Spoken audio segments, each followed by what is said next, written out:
चिंता से चिंतन घटे, दुख से घटे शरीर,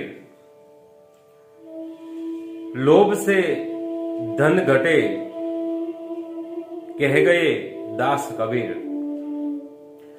नमस्कार, मैं हूं कल्पेश भट्ट। कहानी जंक्शन में आपका स्वागत है। आज बात करेंगे कुछ सीखने की। ये जो दोहा है कबीर जी का, बहुत साल पहले उन्होंने ये लिखा है, सोचा है, लेकिन आज भी वो यथार्थ सा लगता है। चिंता से चिंतन घटे। यदि कोई मन में कोई चिंता है तो ये हमारी सोच को असर करता है, हमारी सोच कमजोर कर देता है। कुछ भी हम सोचने के लिए भी बैठे तो भी ये जो चिंता है वो मार डालती है। और इसलिए कहा जाता है चिंता चिता समान है। चिंता कैसे हमें डिस्टर्ब करती है? जैसे कि तालाब का कोई पानी है, यदि वो पानी एकदम डिसऑर्डर है, उबल रहा है, आगे पीछे हो रहा है, तो तालाब के नीचे at the bottom of that pond we can not see anything in a clear way. तो ऐसे ही तो तालाब में नीचे क्या है वो देखने के लिए हमें इंतजार करना पड़ता है कि तालाब का पानी शांत हो जाए। ऐसे ही जीवन में है। जीवन में यदि हम कुछ क्लियरली सोचना चाहते हैं, कुछ देखना चाहते हैं, तो हमें शांत मन को शांत करना पड़ेगा, सोच को शांत करना पड़ेगा। यहाँ पे बर्फ आइस रखना पड़ेगा, तभी हम क्लियर विजन से देख पाएंगे। वरना जैसे तालाब में पानी आ रहा है, जा रहा है, ऊपर नीचे हो रहा है, तो हमें कुछ दिखाई नहीं देता। ऐसे हमारे जीवन में भी ऐसा है। तो चिंता है वो डेफिनेटली हमारी चिंतन को डिफेक्ट करती है, असर करती है। दूसरा बोला है दुख से घटे शरीर। दुख जो है वो कई प्रकार के होते हैं, फिजिकली भी। मतलब यदि कोई बीमारी है तो आदमी फिजिकली पेन होता है, उसे सफरिंग करना पड़ता है, तो शरीर है वो दुर्बल होता है, ताकत घट जाती है।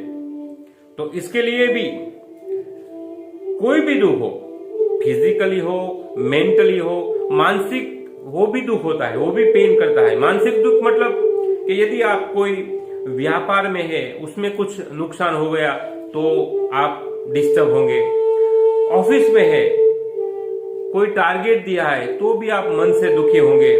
तो दुख से क्या होता है?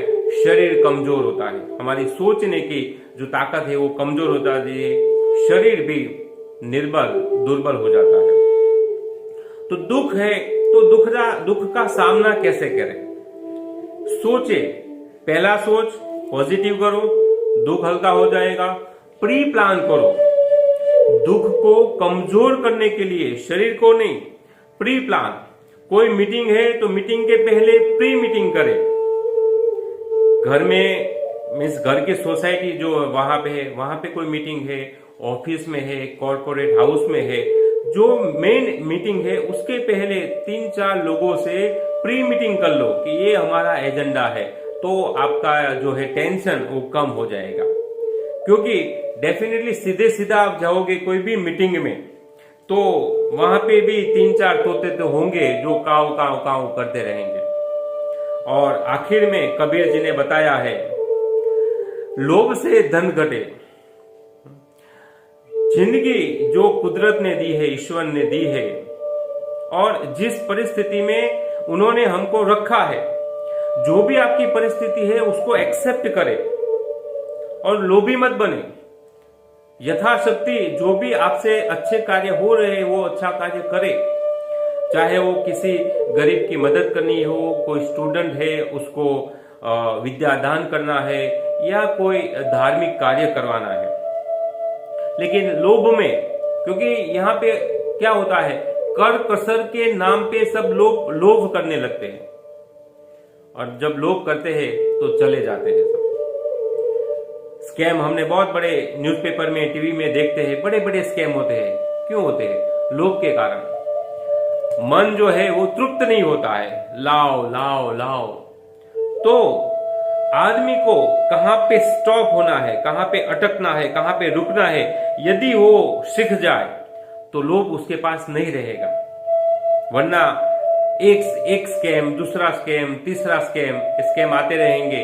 लेकिन जब उसका फूट जाएगा बलून, फुग्गा, गुब्बारा, तो वो सारा जो धन एक साथ आया था वो चला भी जाएगा। तो ये ध्यान रखना है। 3 बात जो कबीर ने हमें बताई है, तो रियली अच्छा जीने के लिए ये 3 बात हमें जरूर काम आएगी। खाओ पियो आनंद करो, हंसो मजाक करो, जिंदगी एक ही बार आई है, पॉजिटिव सोचो, और जितना भी हो सके दूसरों को गाइड करो। If you don't know the way, आपको मालूम नहीं रास्ता, कोई आपके पास गाइडेंस लेने के लिए आता है तो उसे मना कर दो कि कृपया आप दूसरों से पूछो, लेकिन उसे मिसगाइड मत करो। तो ये आज की बात है। तो बस यहीं पे आज की कहानी जंक्शन में खत्म करता हूं। मिलेंगे दोबारा नई स्टोरी के साथ, नए एनेक्डोट के साथ। तब तक के लिए मैं आपको नमस्कार करता हूं। आपके भीतर बैठे हुए परमात्मा को मेरा प्रणाम। परमात्मा मेरा प्रणाम स्वीकार करे। धन्यवाद।